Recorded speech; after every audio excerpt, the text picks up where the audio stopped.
This just into the Fox newsroom. Pam Bondi has been fired as Attorney General. She was informed last night by the president. What's up, Andy? This is a daytime podcast. Daytime podcast. You're going to be out of town for the weekend, and you were kind enough to tell me last night, oh, yeah, I'm going to be gone for 3 days. So this is going to come out a day earlier than normal. This will be a Friday drop. But today's Thursday. First of all, happy anniversary to you. This is April 2nd. You know what April 2nd is, right? This is our anniversary? This is Liberation Day, buddy. A year ago today, Liberation Day. Trump stood in front of the nation with his big chart of, remember like the ridiculous tariffs and like the island, like the McDonald and Douglas Island that's only inhabited by penguins got like a 40% tariff or something. Okay, so this was Tariff Day. Yeah, This is Liberation Day.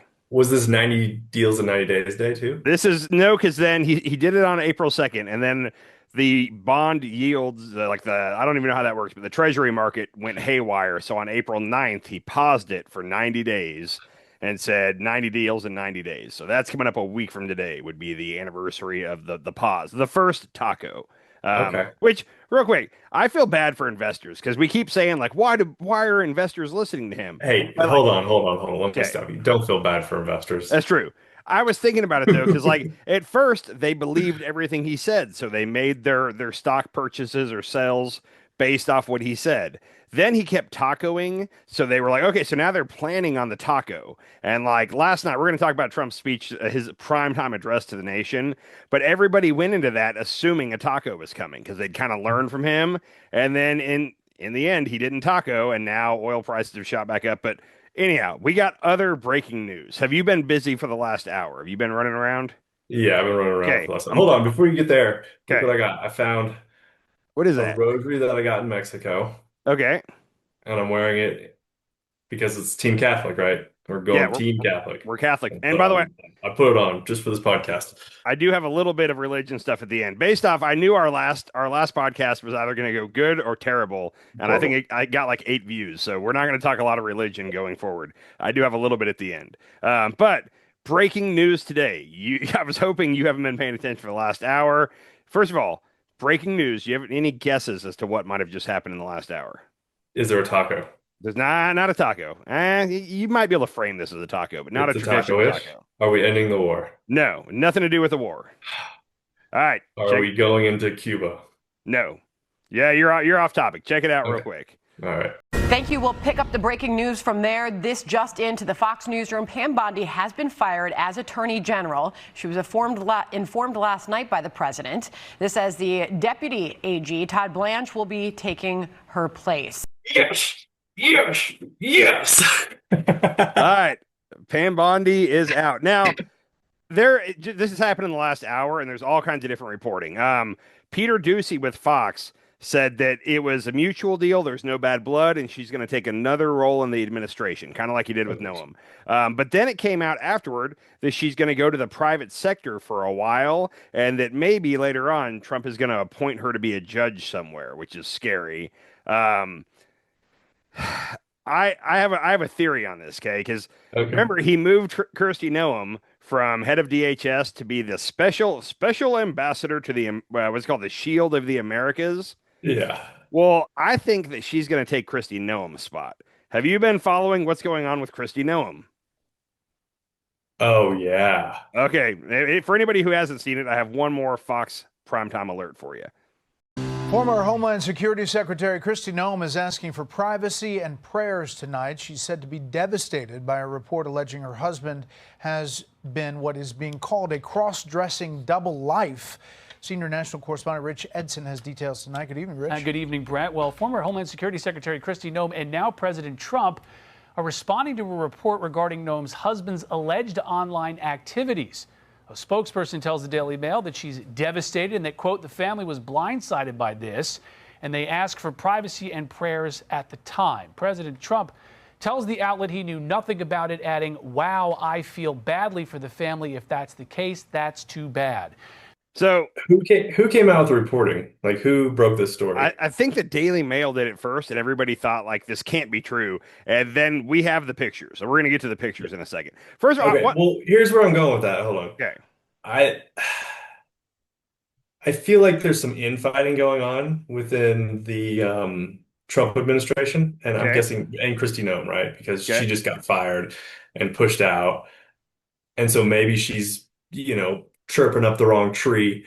I'm going to guess that they released that information. So you're incorrect, and the only reason I know this is because we know how the information came to us. Kristi Okay. Noem's husband was dealing with online women. I don't know what you call it, hmm OnlyFans type people, I guess.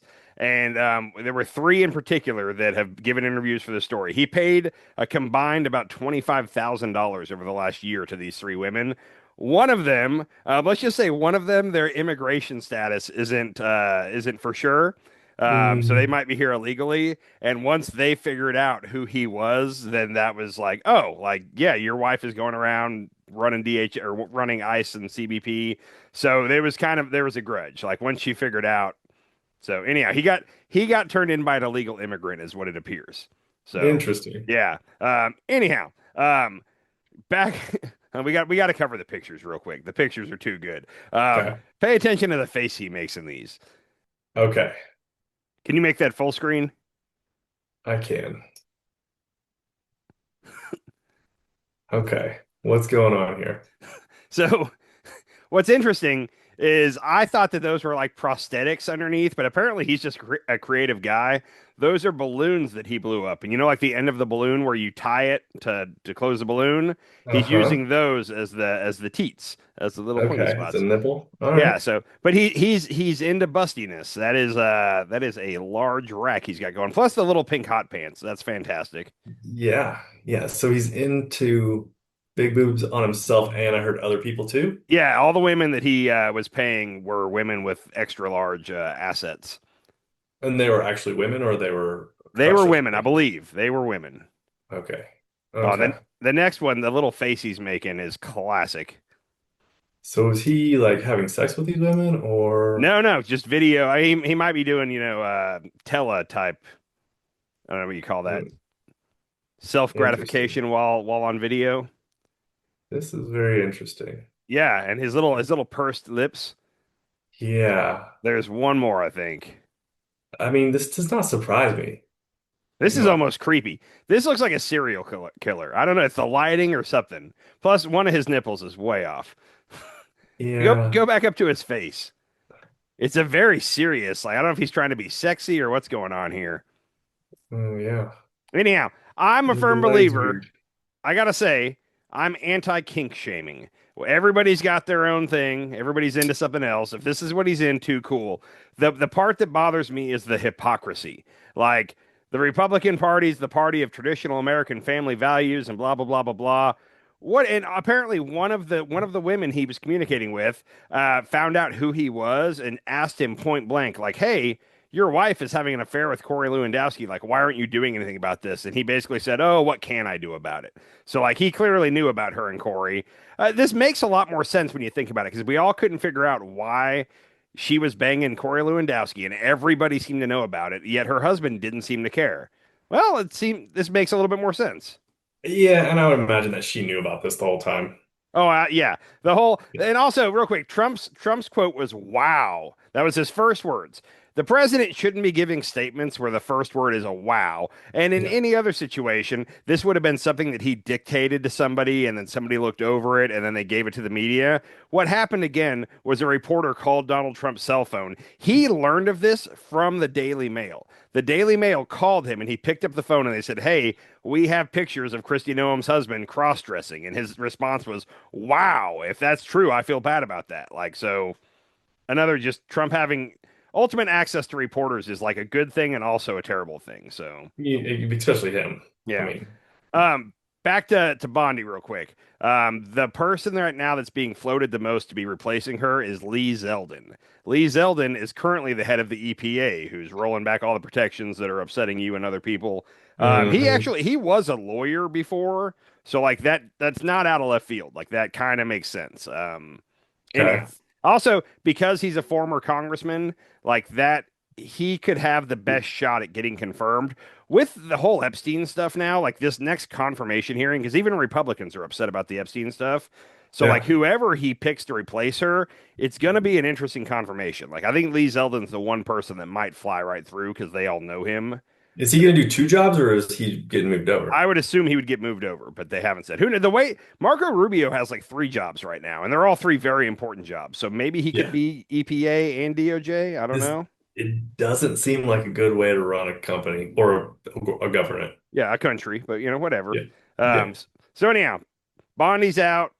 Noem, I don't know.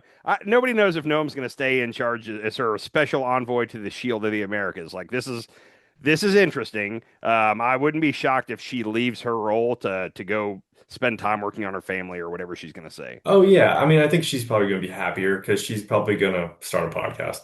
That could be it. She Uh, loves this. She loves the spotlight. But where does Bondi go? Because like Bondi was a consultant. She was like a consultant for Qatar and different Middle East countries before. But Yeah. like she's kind of like she's a joke right now. Remember the Dow is at 50,000. Like that's how she's leaving office. Like she's not going to suddenly be on Fox. Like Republicans think she's been hiding the Epstein files. Like Yeah. where does she go? Like I feel bad. Well, I she'll don't go feel back to bad for her, but consult. She'll go back to consulting yeah, some evil corporation probably so. back And, to the slums where she belongs. or Trump's going to appoint her to be a judge or possibly on the Supreme Court. Who knows? So Mm, that could happen. no, Yeah. Plus, you got to think she knows all the dirty secrets of the Epstein files. So Trump's going to do. He's going to make sure she's taken care of. And that's what for sure. there are a couple reporters, and none of them. It's not like the New York Times, but there are a couple reporters that are reporting that like she begged and cried last night when he told her he was going to fire her, and she Mm, pleaded for her job, and he said no. The reporters that are saying that they're reporters, but they're not the ones that I normally trust. So I don't know if I buy that. okay. Interesting if it's true. So anyhow, Yeah. before we get to Trump's speech, I did have two more quick things for you. Um, his presidential library. Remember we watched a video of it last time, and it Hmm. it was a skyscraper, and we were wondering like, is he going to live at the top? What's this going to be? And do you remember the one thing I told you was that he's going to find a way to make money off of it? Normally, Oh yeah. presidential libraries are nonprofit type things, but he's Yeah. going to find a way to maximize profitability. Also, the plot of land that he got. Florida tried to give it to him, but apparently, like legally, they couldn't. It's prime real estate, and apparently they couldn't give it to him. So they sold it to Trump for $10, so that technically it was a transaction. Okay, and also his library is being financed by all these billion, like all the news organizations and like the lawyers that he sued at the beginning of his term. They agreed to donate millions of dollars to his library. Okay, let's Well, see. Let's see if Donald Trump is calling this a library or not. Your son Eric posted a photo of what will be the Trump Presidential Library. It's a huge skyscraper. In Miami? Is that all a library? What else is going in? No, well, it's a library. It's a museum or a library. It's a presidential, but I wouldn't start it till I'm out of office. I don't believe in building libraries or museums. It's really like the Barack Hussein Obama one in Chicago. In not a good location, and it's a very unattractive building that's seriously late and seriously over budget. I think you're going to see a great one here, and it'll go up on time, on budget, best location in Miami. Best, they say it's the best block in Miami, and the state worked with us. Will people live in the floors? No, it's going to be most likely a hotel. You know, this concept could be office, but it's most likely going to be a hotel with a beautiful building underneath and a 747 Air Force One in the lobby, which is going to be a trick. So, on a couple things real quick. Early on in that clip, he said, I don't believe in building libraries or museums. Okay. I don't believe in that. You can't make money off of that. Why would you spend money building that? So, at the end, he said, it's going to be a hotel. The okay. first, So here's my question. yeah, So normally, like a presidential library, it's tax funder. It's paid by the taxes, right? It's I paid by don't our think government. so. I don't think so. I think that the president's like fundraise for their life. I'll bet they're given a small amount of money from the government, but most of it comes from private donors, I think. Okay, Could but be then wrong. how do they upkeep it if it's not making any money? Like I said, I think you pay like a small fee. It's like going to the zoo. Like you pay a small fee to get in, and that goes to the upkeep and the staff and all that. Like that's Yeah, what I but think. that's not like gonna support it. I'm guessing some of our tax dollars go to keeping them up and running. Let's Like a Google library, this. like a Yeah. normal library. Our tax dollars go to normal libraries. And then, so how is Trump going to make money off of it? Like, is he just going to I don't get how this is going to work. So hold on real quick. Presidential libraries are not constructed with federal funds. They are built Okay. using private donations raised by foundations established by the former president. However, once built, these libraries are operated, maintained, and managed by the federal government through the National Archives and Records Administration. Okay. So if Trump builds a hotel and it starts making money, like, does that go back to the government, or does he So think he's going to keep that what money? it sounds like what he's going to do is he's going to say that the first 2 floors of it are going to be the library and museum, and then everything above that is going to be hotel. So he's basically using his donations to build himself a new hotel. Yes. Yeah, and free land that was given to him by DeSantis and the government of Florida. So, anyhow, I called that. I just wanted to say that that's the most predictable thing ever, that he's going to try to find a way to maximize profitability on his presidential library. Anyhow, the other thing, and this is just funny, someone was nominated for the Nobel Peace Prize in the past couple of days, and they were nominated by like a prestigious professor, like in Norway or whatever. And it seems like this person's probably going to be the shoe-in for it.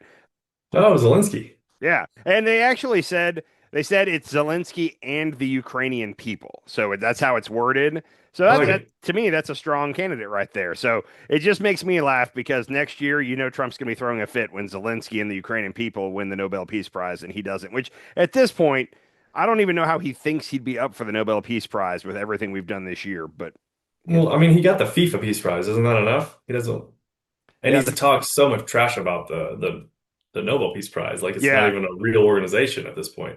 it's like when he talks crap about the Supreme Court and then he expects them to rule in his favor, which I didn't pull anything on this, but they heard the arguments for birthright citizenship yesterday, and he announced the day before that he was going to go and sit in on the oral arguments. And like Mhm. the purpose of this, I assure you, was he thought that his presence there would send a message to his judges, the Republicans, and Totally. the oral arguments were going so poorly for the government side. Like even the Republican judges were. You could tell they weren't on board with this, and he ended up leaving after about an hour there. So he did not sit through the whole thing. He went back and immediately started tweeting up a storm about how stupid the judges were. So anyhow, we got that going. Last thing before we get into Trump's primetime address is yesterday afternoon, hours before his primetime address, he had a prayer luncheon with his faith advisors. Have you seen any clips from this? No. So this was supposed to be closed to the press, but the White House had a camera feed going on it, and as soon as it was over, they released it. They put it on their website. There were several things that didn't go well in that lunch, like for him, and the White House tried to pull it down real quick once a stir started happening online. But by that point, a lot of people had downloaded it, so now it's out there, it's clipped. Like once you put it on the internet, you can't take it off the internet. The two biggest things, in my opinion, that the people caught. First things first. I love it when a candidate, whether it's on the left or right, says something so dumb that right away you're like, oh, that's an ad right there. Like whoever it is opponent is going to be making this into an ad. Trump campaigned on affordability, and he was going to save Medicare and Medicaid. No new wars. Why are we spending all this money on these foreign wars when we should be spending the money at home? Listen to what he told this group of faith leaders yesterday. Because the United States can't take care of daycare. That has to be up to a state. We can't take care of daycare. We're a big country. We have 50 states. We have all these other people. We're fighting wars. We can't take care of daycare. You got to let a state take care of daycare, and they should pay for it, too. They should pay. They have to raise their taxes, but they should pay for it. And we could lower our taxes a little bit to them to make up, but it's not possible for us to take care of daycare. Medicaid, Medicare, all these individual things. They can do it on a state basis. You can't do it on a federal. We have to take care of one thing, military protection. So he flat out promised during his run-up that the universal child care was going to be a part of it. It's really important to Ivanka, he always said. But we were going to find a way to do some kind of universal child care. And now he's saying, we can't possibly do that. We have all these wars to fight. I love that. Chop that into every possible ad you can heading into the midterms. Like, let's do it. So awesome first quote.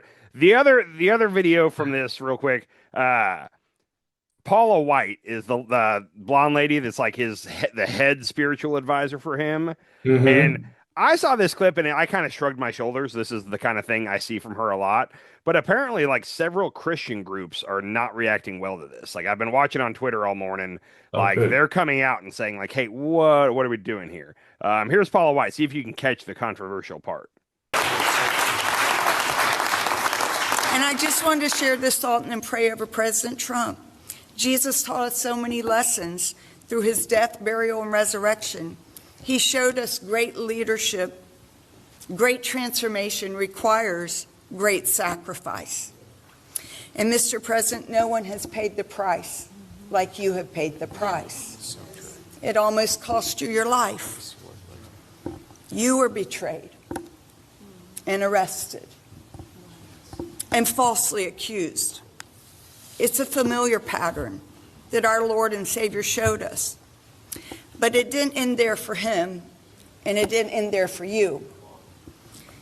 So just like Jesus, he was falsely accused, arrested, blah, blah, blah. They don't like the comparison of Trump to Jesus that way. Also, Yes. nobody's tried to make the argument that he was falsely accused. I think everybody knows that he did do the things he was accused of. It's just that the argument is that, well, he was a former president, so they shouldn't have charged him with it. At no point during any of his trials did he try to argue that he didn't do it. It was either that, yeah, I did it and I had the right to do it, or, well, I did it, but also I'm the former president. This is ticky-tack stuff. Like, that was the main argument. So, falsely accused, my ass. Yeah. Interesting. Mm-hmm. So, very interesting. Anyhow, now that we're on to the Trump primetime address. First of all, I want to point out real quick. I believe the stock market is closed Friday this week. Okay. That is a 3-day no stock trading weekend. What a perfect time to launch a ground invasion. Now, I'm not saying he's going to do it. I'm just saying that's an interesting, like, if you were waiting on the right time to do it tonight, overnight, and the market has 3 days to calm down before trading resumes on Monday. So I'm just throwing that out there. So this is your prediction? No, I honestly, I still don't think we're going to do it, but I'm just saying if it's going to happen, there's not a better weekend than this weekend is all I'm saying. So if he did decide to do it. Gold and silver's down. No, we're gonna get to that. Calm down on that. Crypto's down. Everything's down. Dow's down. So Everything's down. So everybody was thinking heading into this speech that he was going to taco, that like he was going to announce that we're ending the war, we're going to leave the Strait of Hormuz for everybody else to deal with, and we're getting out of there. We're winding it down. And he did start off by kind of saying that, but then the longer he talked, he said we're gonna really hit them hard for the next 2 to 3 weeks. He flat out said we're gonna hit civilian infrastructure, we're gonna hit energy plants, we're gonna hit bridges. Like those are all war crimes. War crimes. Yeah. War crimes. It doesn't matter at this point. We're doing it. But he said we're going to hit them hard for the next 2 to 3 weeks because we have to finish the job, basically. So the intention of this primetime address was to calm down the markets and make everybody think, oh, it's almost over, we're good. And while he was talking, oh my God, everything was going in the wrong direction. The S&P, I don't remember how far it dropped. The S&P and the Dow dropped like crazy. Crude oil went from I think it was like $97 or $98 a barrel, went all the way up to like 112, and I think right now it's settled at 111 is where we're at. Gold and silver crashed while he was talking. The charts are hysterical because you can see like at 8 o'clock where it was, and then at 8:03 it just started going up or down depending on what it was. But yeah, it was funny right before that speech, or yesterday at some point he was talking about how they asked him what he was going to talk about in the speech, and he said, "We're going to talk about how good I'm doing." I saw that, yeah. But what's funny, and so I watched the speech because I wanted to see what he was going to say, and to me, like I've become kind of numb to the crazy shit he might say. Yeah. So like I watched it and I was like, yeah, like overall not a lot there. Like my main takeaway was, why did he call a primetime address for that? Like he normally. It would be that he's either going to announce we're ending it or it's going to announce we're putting troops in, some kind of an announcement. He kind of didn't say much. Like I didn't even go online afterwards because I was like, oh, that was nothing. Like that wasn't that bad. It could have been a lot worse. And I went and did things for a couple hours. And then later when I hopped online is when I saw that like the markets were going the wrong way. Oil was going up. Like everybody was reacting poorly to the speech because they assumed he was going to taco. You watched the whole thing, right? I did, yeah. What was your take on it? What were your thoughts immediately afterward? I kind of had the same reaction. I was just like, okay, it's just a babbling old man up there talking about how good they're doing in the war, and we're going to keep going. So, yeah. Like I said, it was a nothing burger as far as I was concerned. It wasn't good, it wasn't bad. It was just Trump being Trump. Yeah.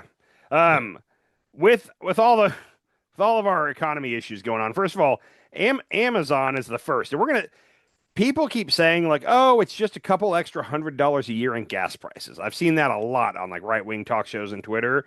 Like, oh, well, it's worth it. You know, yeah, you're going to spend a couple hundred more this year on gas. Gas also dictates the price of everything. Amazon's the first one that came out. This, I'm not going to read the whole thing, but hello. Elevated costs in fulfillment and logistics have increased the cost of operating across the country. We have absorbed these increased costs so far. However, similar to other major carriers, when costs remain elevated, we implement temporary surcharges or fulfillment fees to recover a portion of the actual cost. Blah, blah, blah. Starting April 17th, 2026, a 3.5% fuel and logistics related surcharge will be applied basically everything you order off Amazon. So everything off Amazon just went up 3.5%. If inflation's at 3.5%, that's bad. And this is just Amazon. It's going to be all of them. So get ready for that. And then the only other thing, The Economist, remember The Economist had a headline, or the cover of The Economist last week was Trump wearing a military hat, but it was backward and covering his eyes. And we got a kick out of that. Oh, yeah. So here, check out the new cover this week. Never interrupt your enemy when he was making a mistake. With Xi Jinping, the leader of China, standing behind him with a smile. This is during that speech. The one thing that really stuck out at me is he said, "Hey, you know, we don't really use the Strait of Hormuz. China uses it more than us." Like he basically said, I can't remember the wording, but he basically said all the European countries and all the Asian countries should get together with China and they should reopen it. It shouldn't be our problem. If the traditional understanding of America being a superpower, the last thing you would want is all the European countries and all the Southeast Asian countries to get together with China to figure this out. Okay, you want China and them to all form an alliance. And the way this is all shaking out, Iran is going to emerge from this in a better position than they were, because nobody wants to go to war with Iran. So they're all going to see what kind of a deal they can cut with Iran to get their oil through the market. Iran's going to have to rebuild a lot of infrastructure, no doubt about it. But like 5 years down the line, you're going to be looking at things and go, wow, Iran has great relationships with all these European countries, with China. And the only country that's cut out of this is America and Israel, I guess, those two. Yeah. So, yeah. That's that quote, never interrupt your enemy when he's making a mistake. That was the Napoleon Bonaparte quote. Really? Okay. Yeah. Well, Xi Jinping, and I've said that dang near every show we've done. Like, China has to be just sitting back and smiling and like, don't do anything, don't say anything, just let him keep going. Like, just don't take the attention off of him. Let him do his thing. They're doing it masterfully right now. So yeah, they are. It's scary to watch. So, and then on the topic of hitting civilian infrastructure, which again, war crime, but he promised he was going to do it. This morning, he came right out. We took out, I'm going to read this directly from Trump. The biggest bridge in Iran comes tumbling down, never to be used again. Much more to follow. It's time for Iran to make a deal before it's too late. There is nothing left of what still could become a great country. When it comes to making a deal, first of all, the last two times we've negotiated with Iran, what's happened? With Trump? Under Trump? Yeah, when Trump's been negotiating with Iran, what have we done during the middle of both of those Just negotiations? bombed them or killed their leaders. We blew up the negotiators. We did this to them twice in the last year. So right now, people are trying real hard to get talks in Pakistan. And Iran has said they're weary of even going to the talks because they think that Israel and America are going to basically use the talks to then follow where the negotiators go back to, who they call to get approval, and that'll basically lead them to know where the people making the decisions are so they can blow them up. So that's their big fear. There is one guy, and I'm going to mess up his name, but his name is Kamal Karazi, I believe. I'm gonna read this because I'll mess everything up on it, but this is from the New York Times. According to the Mir news agency, a semi-official Iranian outlet, Kamal Kazi, a former Iranian foreign minister, was injured in what was described as an attack on residential buildings in Tehran by the United States and Israel on Wednesday. Karazi was considered a veteran policy expert and a moderate politician and the head of Iran's Foreign Policy Council, which sets the country's overall foreign policy. Two Iranian officials said Karzai had been overseeing engagement with Pakistan for a possible meeting between Iranian officials and Vice President J.D. Vance. The officials said the targeting of Karzai is being viewed as an attempt to derail diplomacy. So we had a guy over there that was the most moderate figure in their government, and he was the one that Pakistan has been talking to try to get this deal going. And if anybody over there is the person that would make this happen, it was him. He's the moderate. And while trying to set this up, we hit his apartment with a bomb. He lived. His wife died, by the way, but he lived. So that's now 3 times that I can think of that we've targeted the people we're trying to negotiate with. I mean, that's just not good faith negotiations. Trump keeps saying it's time for them to make a deal, but every time they send in negotiators, we kill them. What? I don't think anybody wants a deal here. I know Israel doesn't want a deal. Trump Yeah. keeps saying it, but ultimately, I think he wants people to believe that, hey, we want a deal, but Iran's not doing it.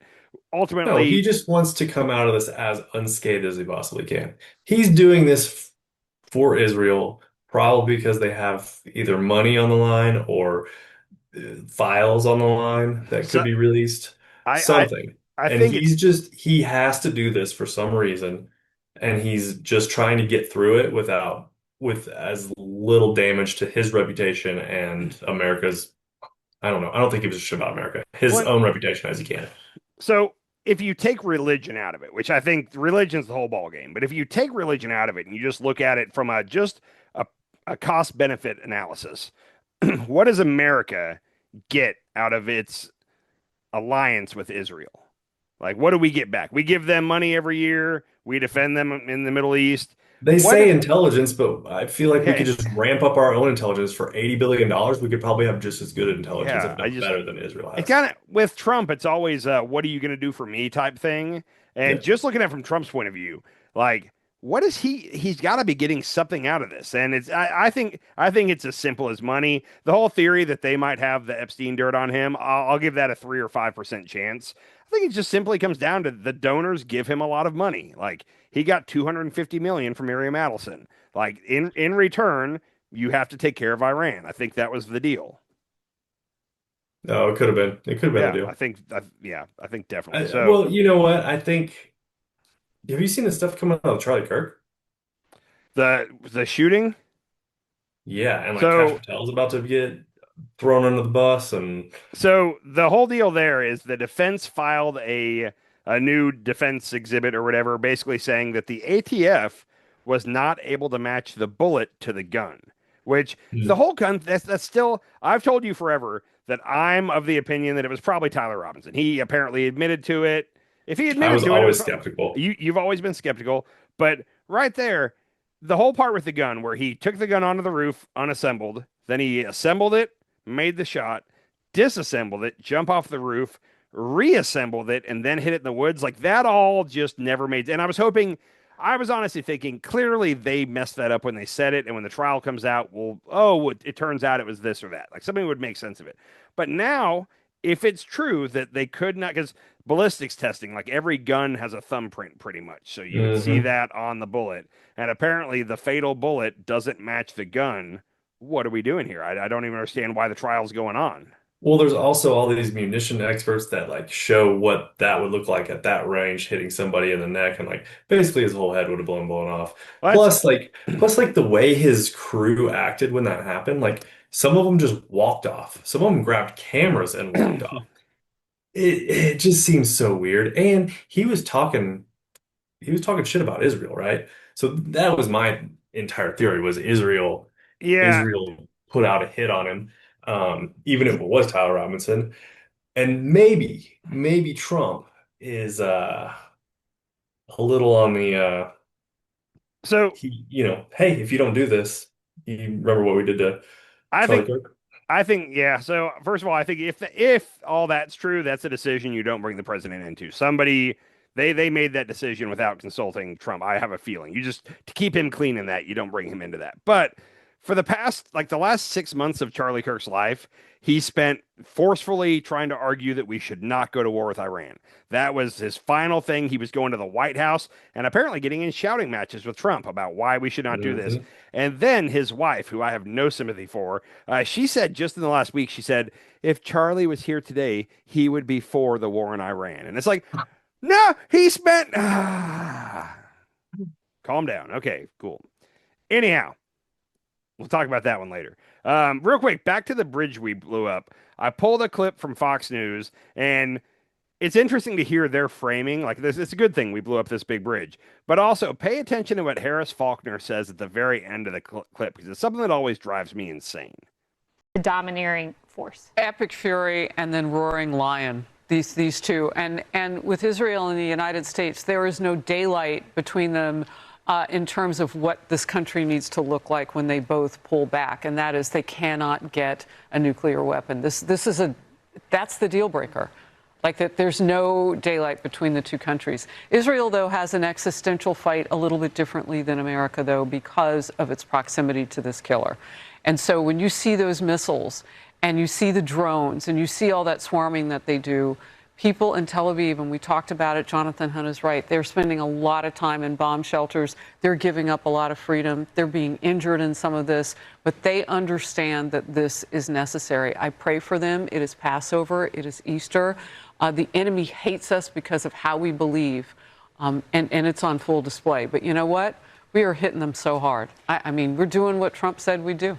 Did she just say that the Jews celebrate Easter? Well, no, they celebrate Passover, and they do. I think they do. Because right now, everybody's making a big deal about, like, Iran is bombing them on the start of Passover. And it's like, well, the initial bomb that blew up Khomeini was at the start of Ramadan, which is, anyhow, the key thing she said in there is they hate us because of what we believe. And I'm getting sick and tired. It's the whole they hate us because of our freedoms thing. That's not why they hate us. They have a long list of reasons to hate us, and you could debate I think them. she was referring to religion. She said flat out there that Iran hates us because of what we believe. Right, and I think she's talking about religion. Yeah, that's exactly what it is, and that's the way it gets spun. And also, okay, let's take that at face value. Right now in southern Lebanon, there are Christian villages right next to Shiite Muslim villages, and they've been getting along fine for a long time, for decades, I don't know, 100 years, whatever. And Israel's going through there. I don't know if you saw, there's a video where Israel used a tank to knock over a statue of St. George. I didn't even know there was a St. George, but they knocked over a statue of St. George and demolished a whole Christian village. They're doing that nonstop. But there are several spots in the Middle East, including Iran, where there is a Christian population that is treated just fine. Like Christians and Muslims over there get along really well. It's the Jewish people that come in and there's a problem. So yeah, they spit on Christians.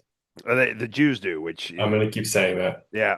It's like there's one common denominator between all these problems, and I can't say it out loud. You're right. You hit the nail on the head on that statement. Yeah. So there's one common denominator with all these wars and all the hatred. Like I said, it was shocking to me. When I first heard that, I was kind of like, no. And then I did some research. Yeah, there are Christians in all these Muslim nations over there that are treated pretty well. Like everything's fine. So no persecution going on. The place in the Middle East, there's one country where Christians don't get treated very well, and that country is Israel. Just saying. It's a fact. Just saying. Yeah. Anyhow, speaking of Israel, she kind of mentioned it there, but people in Tel Aviv have been having to spend a lot of time in bomb shelters recently.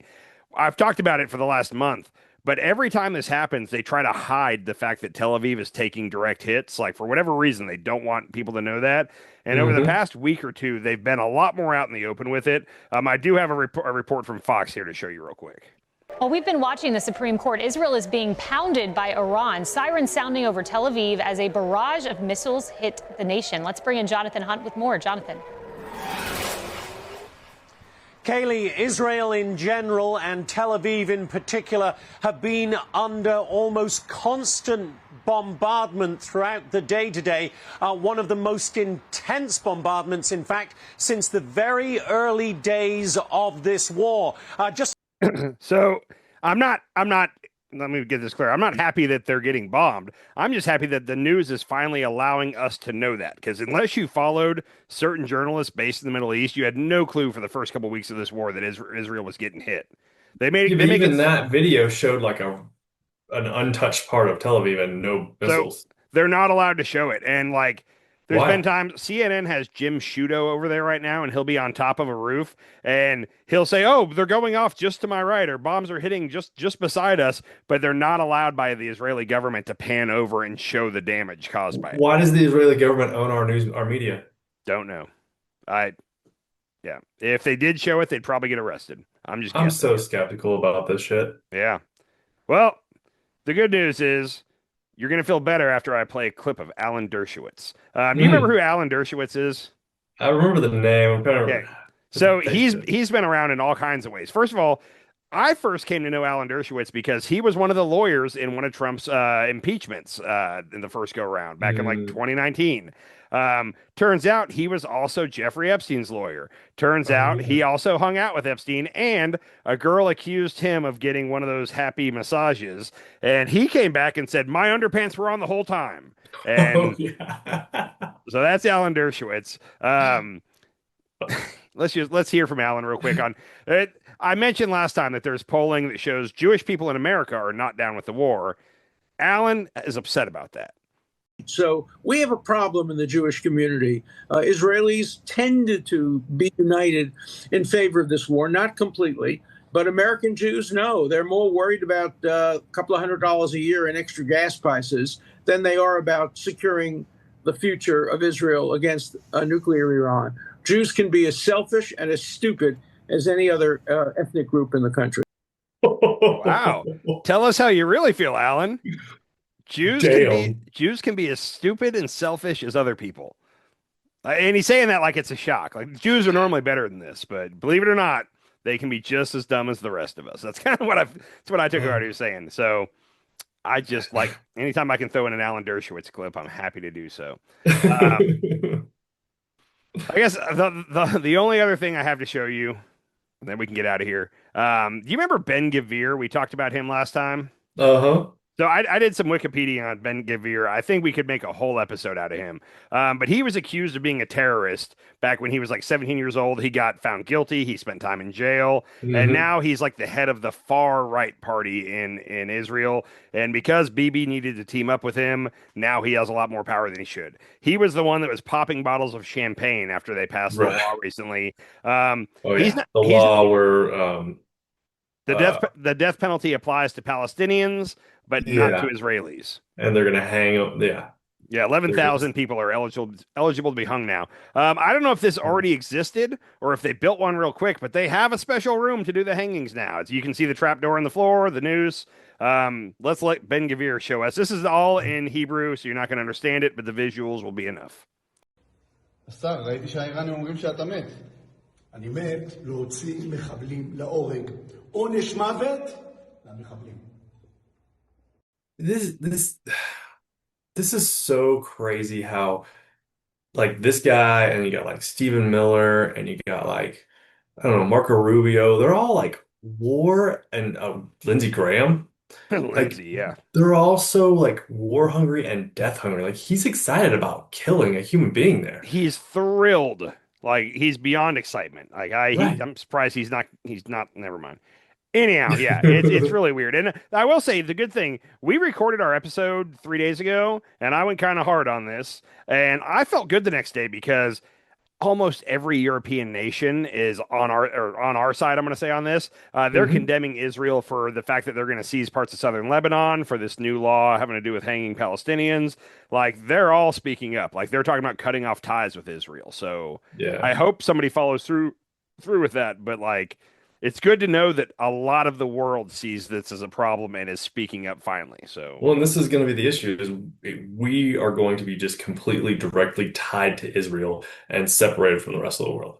Yeah, it's going to be us and Israel on an island. And again, to go all the way back to Trump's speech, basically saying, hey, you guys should all get together with China and open that strait. Oh, perfect. So the Middle East, where all the oil flows, is going to be run by a coalition led by China. Like, that's everything we fought for decades to make sure it doesn't happen. And now Trump is like throwing it out there like, hey, why don't y'all just do this? It'd be easier. Yeah. I don't even know what the right word for that is. Like he wants us to lose. Like right now we're somewhat still like the #1 global superpower. And he really doesn't want it. He wants China to take over and for us to just be our own little isolationist country. We've spent a lot of time, money, and American lives to get to the superpower status, and now one guy can just go, this is stupid. Why are we doing this? And just undo it all. Cool. Yeah. The problem is he really just doesn't give a shit about anybody but himself. I think so. Yeah. I almost am starting to wonder, like, is he somehow in bed with China? Like, does he stand to profit from China doing better? I haven't seen anything that would be evidence for that, except for the way he acts. Like, you almost wonder. It's like he has to have a financial stake in this somehow. I don't know. Right. Well, he's also sides with Putin for some reason. Yeah. So, and I think Putin and China have a deal. He probably, and I mean, he kind of like sucks up to Xi Jinping, right? He He thinks it's does. great that he's been He's the really. leader for what, 20 years or something now? I think it's like 12 at this point or so. I'm 12. not sure Okay. exactly, but yeah, he likes he always he thinks authoritarian dictators are pretty cool. Like it's like a young kid looking at a football star. You can just see it in his eyes where he's Yeah. enamored by them. So I don't understand it. Um, the only other thing I want to get in here because it's not important enough for us to wait till the next episode, but I want to throw it out there. Did you see the whole deal with the American? I think they were Apache helicopters in Tennessee over. I think it was last weekend. No. Okay, so No Kings was last Saturday. There was an Apache helicopter that was basically harassing one of the No Kings protests in Tennessee, and I can't remember the city. But it kept coming down low, like 600 feet low, which they were supposed to be on a training mission. They veered off the training mission, which you're not supposed to do. They flew at unsafe altitudes over city areas. Like for a variety of reasons, these pilots should be in trouble. After that, they flew over to Kid Rock's house, and there's a video of Kid Rock standing on his balcony, like, yeah, and there's an Apache hovering like right in front, clearly for the video. Like this seems to have been very set up. So I will say the Air Force or the Army, I'm not sure which one it was, came out and said, hey, these pilots are suspended until we figure out what we're going to do an investigation. Like this was unsafe. All the reasons. Don't worry, we're not going to let this continue to go on. Hegseth stepped in to save the day for these pilots. So what if those flyboys flew by Oh wait, Madonna's hold house? on. Before you go there, the original Pete Hegseth tweet is below where he said, "Thank you, Kid Rock.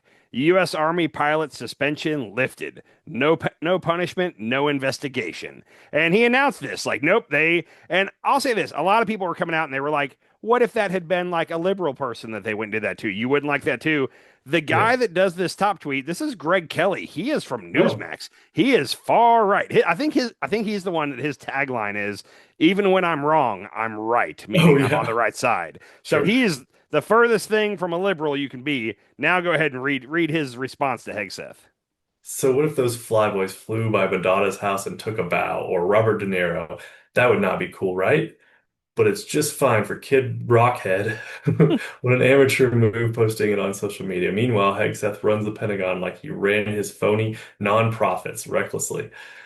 He has no business managing Army units. They must discipline hot dog pilots performing unauthorized stunts because next time something could go very, very bad. So props to Greg Kelly. He's not cool with this. Like, oh, I he respect has a that. right-wing radio show, doesn't he?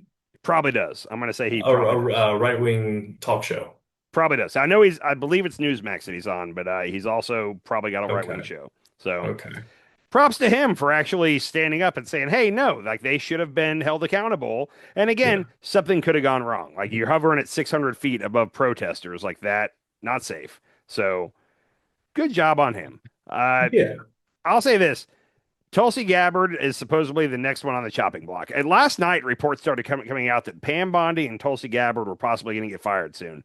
We found out today that Bondi really is getting fired. Tulsi is the other one rumored to be gone.